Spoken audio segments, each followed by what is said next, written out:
Have you ever felt disappointed with yourself after you wasted a day binge watching Netflix? Or have you ever been stuck in a rut after a lazy weekend turned into a lazy week or month? If so, I'm guessing you struggle with motivation. Feeling a lack of motivation is frustrating. Deep down, you feel a desire to lose weight, get out of debt, or pursue a dream, but for some reason, you never take action and make it happen. To make matters worse, it probably feels like everyone around you is achieving their goals. Maybe your friend lost 20 pounds, your cousin graduated from college, or your coworker quit to run their own business. And if that wasn't bad enough, it probably feels like every time you turn around, another teenager is selling a billion-dollar startup. If this sounds like your life, you're not alone. Studies show that up to 53% of Americans struggle to feel motivated. And many Americans feel less motivated than ever as a result of the COVID-19 pandemic. So if you're tired of always feeling unmotivated, this video can help. I'll teach you everything you need to know about motivation and share 5 helpful ideas that can help get you motivated. There's a common belief that we are either motivated or unmotivated. And with this mindset, if you are unmotivated, then you feel stuck and unable to take action until motivation arrives. But this belief is both unhelpful and untrue. Thankfully, there is a better way to think about motivation that can help get you out of the rut. And to explain that, I want to start by asking you a question. Have you ever spent an entire day doing nothing? Maybe you had plans to be productive, but instead you slept in, lazed around, and never got out of your pajamas. Now, if somebody asked you why you did nothing all day, there's a good chance that you'd blame a lack of motivation. But here's the hard truth. You are never not motivated. In fact, you always have motivation. Let me explain. Every single thing you do is driven by motivation. And what's important to understand is that motivation is the driving force behind all behaviors, not just productive behaviors. So yes, motivation explains why people work hard and are successful, but motivation also explains why people are lazy. You don't choose Netflix over the gym because you're unmotivated. You choose Netflix over the gym because your motivation for relaxation and entertainment is higher than your motivation for exercise. You see, people aren't unproductive because they lack motivation. People are unproductive because their motivation to do unproductive things is greater than their motivation to do productive things. Now, this fact may come as a bit of a shocking realization, but it gives you power. And that's because when you recognize that you always have motivation, you don't have to wait for motivation to show up before you take action. Instead, all you have to do is increase your motivation for doing the right things. And all of that starts with honesty.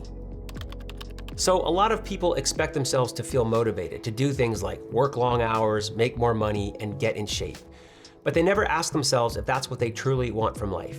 You see, there seems to be this societal idea that we should all want six-pack abs, successful careers, and millions of dollars. And for this reason, most people equate feeling motivated to wanting those things. But there's a big problem with these type of goals, and that is they're very easy to want, very hard to earn. Take the desire to be rich. Wanting to be rich is easy. Most people want financial freedom, first-class flights, and fancy things. But few people want the lifestyle required to earn those things. You see, apart from winning the lottery or having a trust fund, becoming wealthy is hard work. It often takes years of long hours, repeated failures, and financial risks. This dynamic creates what I call a want-don't want imbalance.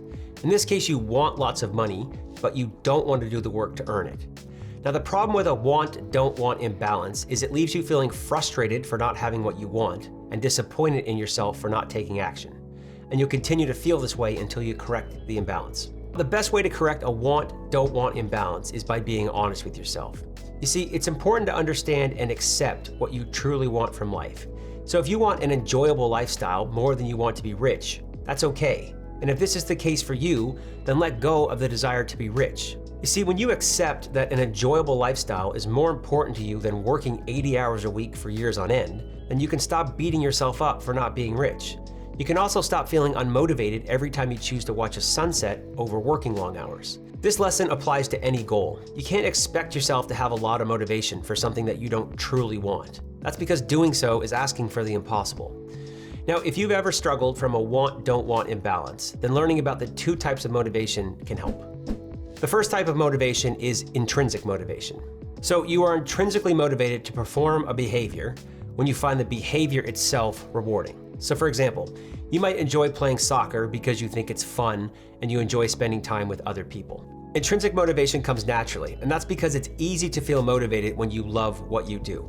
And typically, if you're honest with yourself about what you truly want from life, then you'll find yourself doing things that are intrinsically motivating. The most successful people typically align what they do with what they find intrinsically motivating. So people who win marathons typically love running. Those with a color-coordinated closet often love organizing, and people who become entrepreneurs typically love progress and overcoming challenges. Ideally, you should try to set your life up in a way that allows you to take advantage of intrinsic motivation. And that's because when you do, there's a good chance that you'll feel more motivated more often.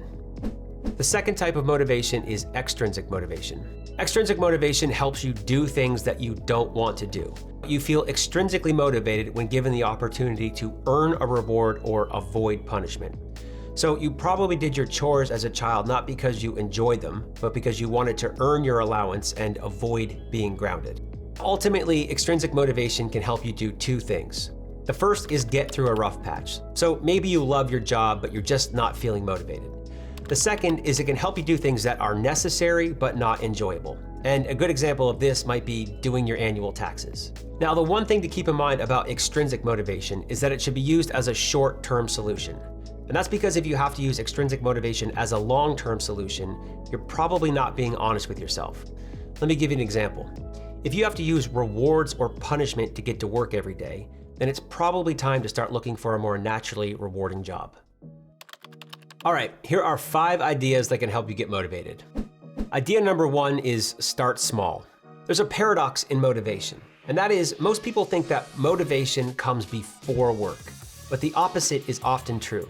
You see, if you want to feel motivated, there's a good chance that you'll have to take action first. Here's why. When you take action and achieve progress, that progress makes you feel motivated. That motivation encourages you to take more action, leading to more progress and more motivation.